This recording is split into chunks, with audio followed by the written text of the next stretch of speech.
calling all La Liga fans in the Caribbean. Starting next week, SportsMax will premiere La Liga Stay at Home, showcasing the likes of Messi, Hazard, Ramos, Piqué and others. They'll be showing how they're living through the COVID-19 lockdown. The players will display, they'll show us their fitness routines, the dietary guidelines they've been following, along with the hobbies they've been using to pass the time. Catch the premiere next week. Tuesdays and Wednesdays, 3 p.m., 4 p.m. ECT. Wednesday, 1 p.m., 2 p.m. ECT. So every Tuesday and Wednesday, you'll be able to see La Liga Stay at Home. All right. Thank God it's Friday. Thank God it's Friday. Thank God it's Friday. We've got 30 minutes to discuss the SportsMax Ultimate 11, and today we're finalizing the 4 defenders in our 4-4-2 formation. Let me tell you again until it's drilled into your brain. The fan vote is worth 40%, the panel vote is worth 30%, and the SportsMax Zone hosts, our vote collectively, is worth 30%. So if the fans are worth more than the panel and the SportsMax Zone host, it gives you an incentive to go and vote so you can seed the outcome of the final 11, which we will unveil on May 1. All right, so continue to use our social media platforms to get those votes going. All right, so where are we now? On our website, it's sportsmax.tv/Ultimate 11, or just go to sportsmax.tv. You'll see Ultimate 11 at the top, and you click that tab, and you are in business. All right, so as things stand, the latest numbers from the online voting shows that our defenders, I can tell you, Paolo Maldini, 83.13%, Fabio Cannavaro, 36.14%, Daniel Passarella, 6.43%, Franz Beckenbauer, 63.45%. I'm doing all of them. Franco Baresi got 22.89%, Bobby Moore, 5.62%, Billy Costa Curta, 0.8%, Ronald Koeman, 10.04%, Cafu, 82.33%, Roberto Carlos, 79.12%, Andy Bremer, 4.82%, Junior, 4.42%. All right, so that's where we are, where the fan voting is concerned. Online now, we're going to go online to introduce our panel. Veteran sportscaster from Trinidad and Tobago, Colin Murray, is here. Good afternoon, Colin. Good afternoon, everybody. Glad to be here. Excellent, good to have you. The other man online is...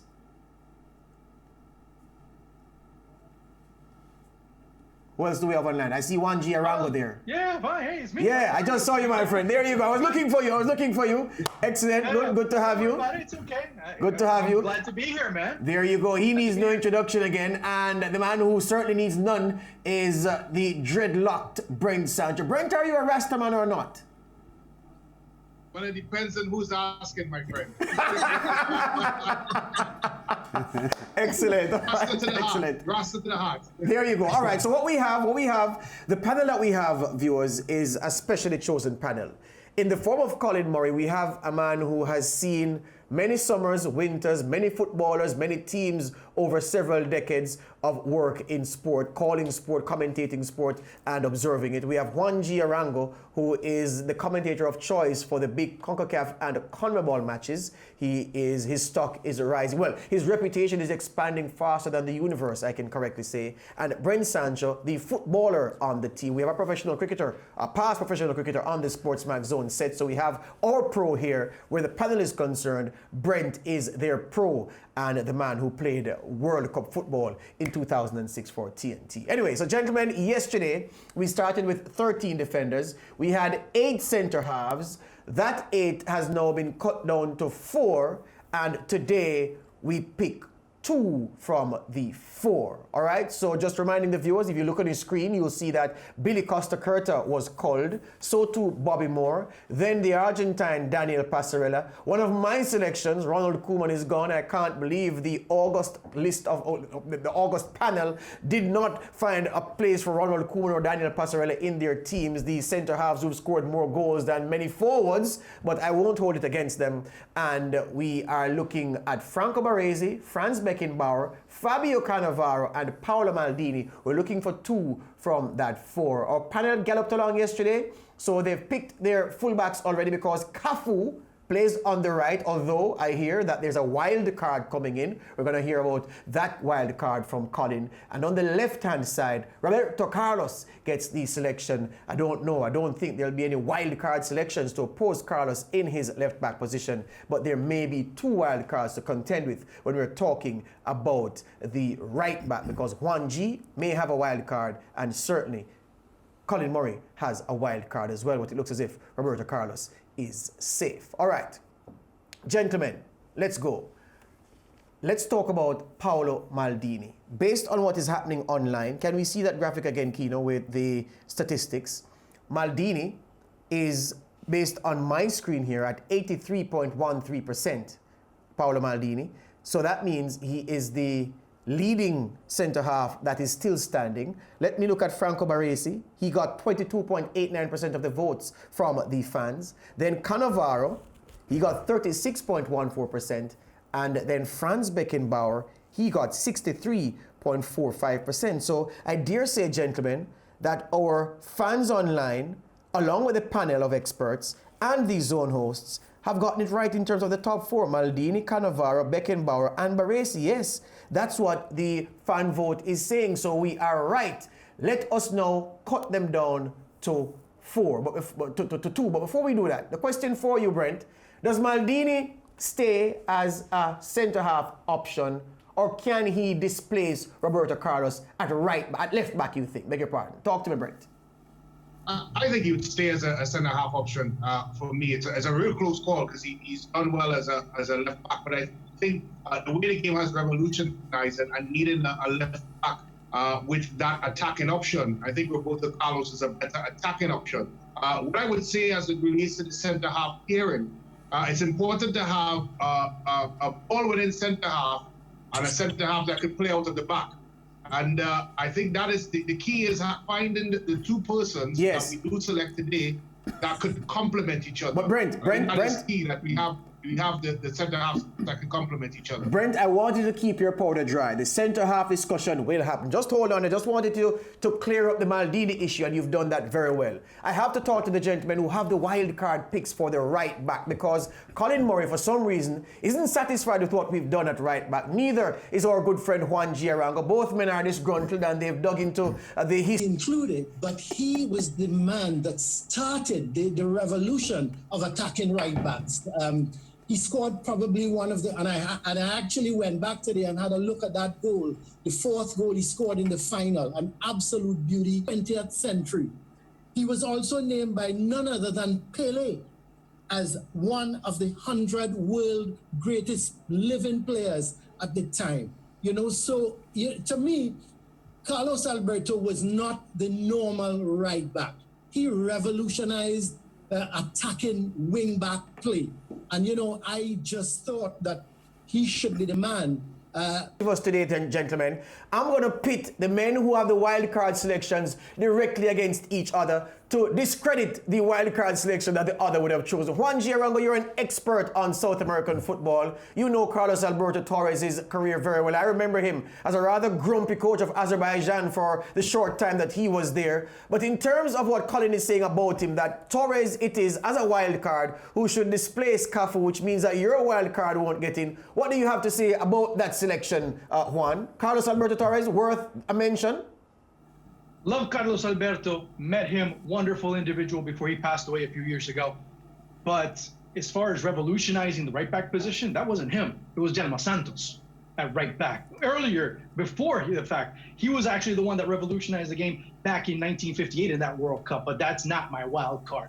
My wild card happens to be one that's still playing at 37 years of age, at 36 years of age. He was the most valuable player of the 2019 Copa America. 805 matches he's played throughout his career, over 110 internationals with Brazil, has won over 40 titles. He's won titles wherever he's gone in Europe, Sevilla, Barcelona, PSG, Juventus. He has been one player that has been extremely malleable down the right side. He can play as a right back. He's been able to play as a right wing. Now at Sao Paulo under Hernandez, he's being able to play in the middle now. Again, we saw that a lot happening with players like Philip Lahm, who was converted. But Dani Alves is also a player that has been able to convert himself into several different positions, into several different iterations of a player. By the way, who was the player that was able to really create the most amount of assists with Barcelona or Lionel Messi? Dani Alves. He was a player that gave a Barcelona team, a great Barcelona team, the teams that won those trebles, historic types of assists and dynamic down that right side. Remember that long time ago, George, when Barcelona actually used to be able to play down the right side with consistency with play? Yes. Remember that? Yes. Yeah, well, I guess a lot of it had to do with Dani Alves never being replaced again. So for me, that wild card has to be, especially with the longevity he's had, especially with the consistency, especially with the capability he's been able to have, not just with one team, but with every single team he's played with in Europe and now in South America. Excellent. Juan G. Arango, I'd love you on my debate team. Colin, I give you the chance to hit back because the man says Carlos Alberto Torres didn't revolutionize right back. It was Jalma Santos, and that's a view held by many people. And he says that Dani Alves, and he didn't say this, but I can add this, Dani Alves for several seasons in La Liga had more touches in the opposition 18-yard box than any other player in La Liga, and he was a right back, nominally a defender. How do you respond to that, Colin? Was he ever a member of a world team? Was he ever named on a world team? This was Carlos Alberto being named on a world team of the 20th century. That's to tell you how people rated this man, right? Then we talked about Pele. We talked about Pele. I don't have to tell you about Pele. Pele picked Carlos Alberto in 100 of all-time living legends to play in his team. You know, I hear you with Dani Alves, one, you sound very convincing, the right back position. What I liked about Carlos Alberto was he knew when to come forward, he knew when to defend. He was also a solid defender. I think, in my view, he was a better defensive player than Alves. All right, so here's what I'm gonna do. Juan G, you got your chance. I almost said Carlos Alberto got his rebuttal. Colin got his rebuttal. I give you a short rebuttal, Juan G, and then I'll do something else. Talk to me. What do you have to say? The man says Pele said Carlos Alberto Torres, one of the best of the 20th century. Your comeback. Didn't play in the 20th century. He plays in the 21st century, and we're only 20 years in. Second of all, he was part of the La Liga team of the decade just last time around. Now he's one of the best players in Brazilian football right now in Copa Libertadores, although that's been cut off. All right. Brent Sancho, I have to turn to you.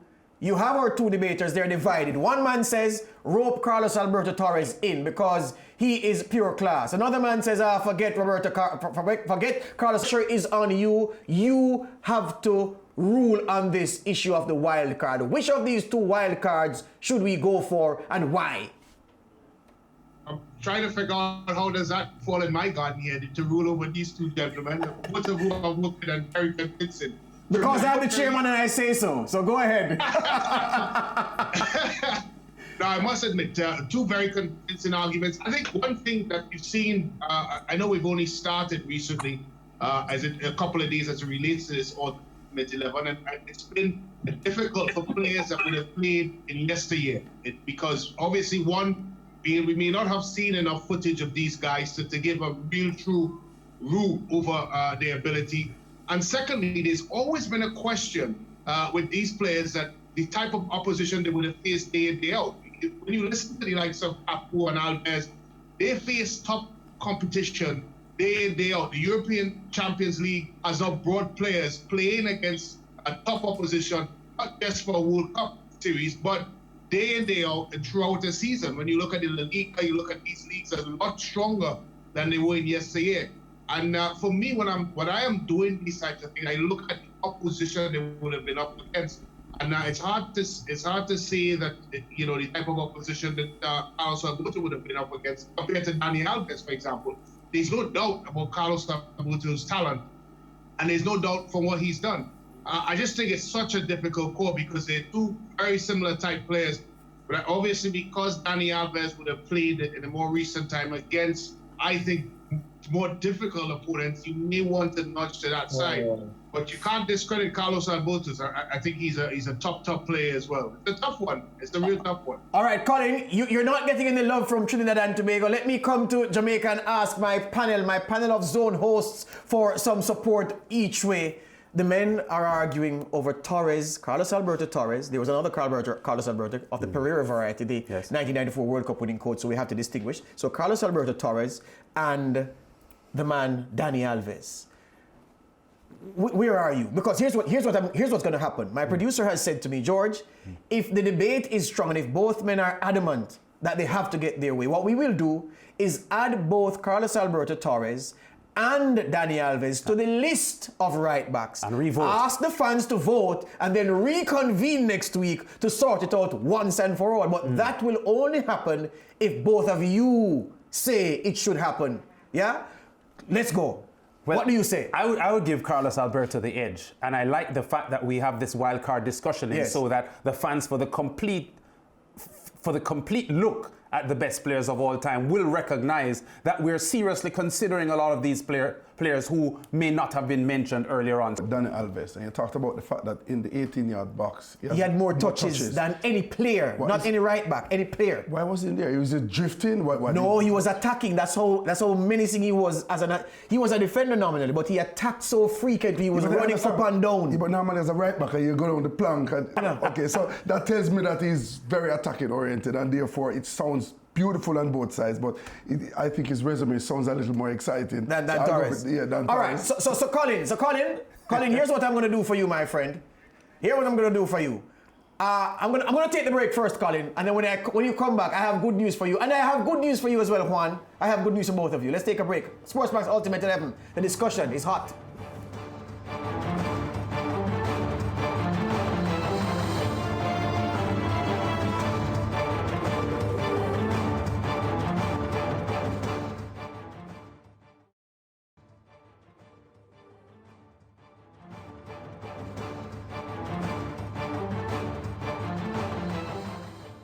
Hey Juan, yeah, there's no way Dani Alves comes close to Cafu. He won't be able to take his place. I think Cafu is the best right back that ever played this game of football. So that's just my opinion. The accomplishments show it, the numbers show it. Big up Cafu every time. And I'm not a Brazil fan, so that should let you know. Anyway, this is Jason Reynolds from Canada. As far as the debate is concerned, in relation to Dani Alves, I think he's a phenomenal player. I'm actually a staunch Barcelona fan, so needless to say, I would place favoritism in regards to this player. However, Cafu, and I'm also a Brazilian fan, by the way, Cafu, without a doubt, is the #1 right back, not only in Brazil's history, but in the history of football. Based on his technique, his quality, based on what he's accomplished. He's accomplished everything Dani Alves has, and he's accomplished winning the World Cup twice, plus a runners-up medal. Dani Alves has not even gotten a runners-up medal where that is concerned, even though he has the most trophies club-wise in the world. Individually, Yep. We welcome back. We welcome those voice notes. Men making their points and making their points very forthrightly. That's what we need at this time. Welcome back to our panel.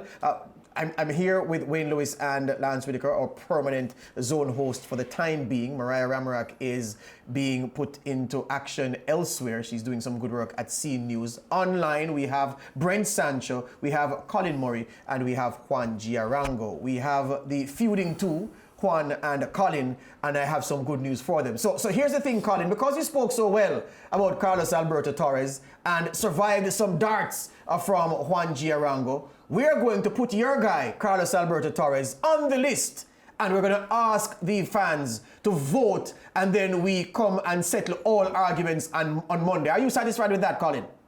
I am happy with that, but I think Wayne made a point sometime during the course of the week. People like Carlos Alberto is at a disadvantage because obviously they haven't played the kind of football and has been exposed as a Dani Alves is. So all I'm saying is, once the fans do their research, they will see just how good a player Carlos Alberto is. All right, nice influencing of the fans right there, Colin. Thank you very much for that. Juan G. Arango, your guy, Dani Alves, who I must confess, Juan, when we were putting this short list together, I was the only one in the room who was saying, gentlemen, we can't leave here and not have Dani Alves among the right-back options. I was voted out. I was almost kicked out of the room, Juan. I had to, take personal precautions to keep myself safe because they were so angry at me for suggesting Dani Alves. So what we'll do, though, Juan, we're going to put Dani Alves into the stack and ask the fans to vote and return on Monday to sort this thing out once and for all. Does that satisfy you, my friend?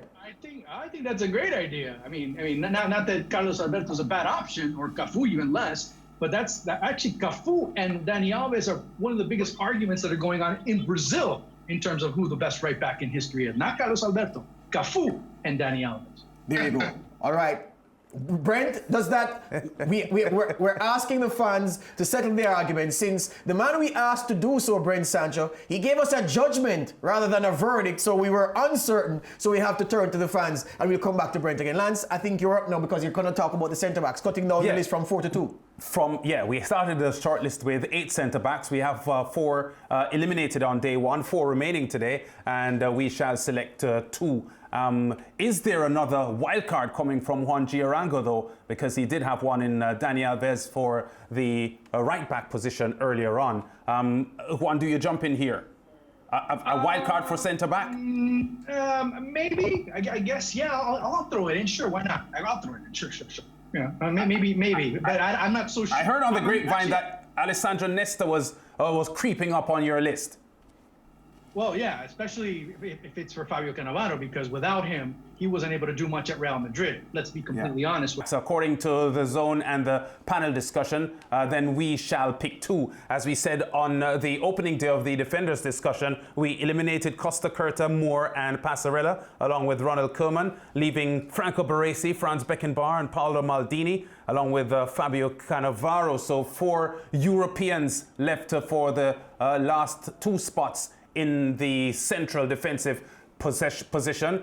Let's look at Franco Baresi, the outstanding Italian and tremendous World Cup figure as well, and huge experience from Franco Baresi, and legitimately on this list.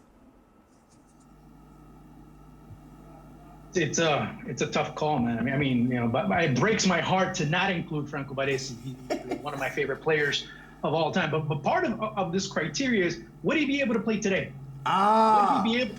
Excellent question, Juan. Excellent question. I mean, if we're talking about an ultimate 11, it's an ultimate 11 that transcends time. That players from now can play before and vice versa. Yes. So I look at Baresi and I'm like, it's not quite there. I start seeing others on this list, and of course the wild card I threw out, and I could see a player like Nesto. I could see a player like Cannavaro. I can see a player like Maldini to a certain extent. I can definitely see Beckenbauer. Those types of players playing in the past, obviously, but also playing today. Yeah. All right. We've got to speed you up. We've got to speed you up, Juan. So let's get quickly your 2 then out of the 4. Beckenbauer looks safe from your standpoint. Maldini, Beckenbauer. And? Maldini, Beckenbauer. Okay. All right. Colin Murray, you're 2 of the 4 that we have left for the defenders. Well, obviously Beckenbauer, and I will go with Cannavaro. Beckenbauer, Cannavaro. And Brent, you're 2 of the 4. Hey, this is a tough one. Now, Beckenbauer for sure. And just the George was talking about Bobby Moore. I think out of the 2 playing centre halves, I think Beckenbauer is the better playing centre half. And the tough tackling centre half, it's a tough one between Cannavaro and Maldini. I know I originally picked Cannavaro, but I'm itching to go with Maldini again. But I'll stick with a man from Juventus, and I'll stick with Cannavaro. Okay, so both Brent and Colin Murray say Beckenbauer and Cannavaro. No. Cannavaro. Correct. Yeah, and Juan has a different view. I have Beckenbauer and Cannavaro as my 2 central defenders, so that's 3 of the 5 already. Yeah, but their panel chose Beckenbauer and Cannavaro. That was the majority. Yes. So this panel, so you're saying Beckenbauer, Cannavaro? Yes. What are you saying? I'm saying Maldini, Beckenbauer. But I don't understand, there's a little bit about Baresi. Yeah. Why he couldn't adjust to fit in an organization. If he's such a brilliant player, why wouldn't he be able to make the transition? The thing is this, and our panel is gone, I suspect. No, they're still there. here. Good. Yes. What Juan G is saying, and what I agree with totally, Baresi's game was not as much based on finesse as the others. In other words, he fouled a lot. And in tackling, he was very robust in tackling. The others were far more cultured. I mean, Franz Beckenbauer is like an alien. I wouldn't consider him he's better than a footballer for me. Maldini was like that too. He could just take the ball on the forward toes, but Baresi was the man of the thundering tackles, the robust challenges, and he may get in trouble with today's rules in playing in football. And give her free kicks. And that's the point, right? Yes. But he's a man who you would want to go to war with, Franco Baresi. Okay, so you're two then. Maldini Beckenbauer for me. Maldini Beckenbauer. So Yeah. it's Maldini Beckenbauer from our group. Yes. And from the panelist group, Beckenbauer, it's Beckenbauer and Cannavaro. Yeah. Okay. We have a problem. So the voters online will have to decide Yes. it. Certainly on the online voting, Maldini, Beckenbauer. Well, let's not go to the central. The Well, wing backs, Beckenbauer has because 63.45 and Maldini has 83.13. So Yeah. the zone panel consistent. accords with what the fans are saying. yeah, because Cannavaro is at 36.14 Absolutely. So as it's we're seeing Maldini here. Beckenbauer. Those are the two centre halves. So those are okay. So we want to say thanks to Brent Sancho and Juan Arango, Colin Murray, having joined us. Gentlemen, thank you very much. We'll talk to you next week because we do have a defensive issue. Yes, we have to resolve the right back to sort issue. out on Monday, the flank defenders. Sleep well, gentlemen. Come back Monday. Yeah, bye. Back in a moment.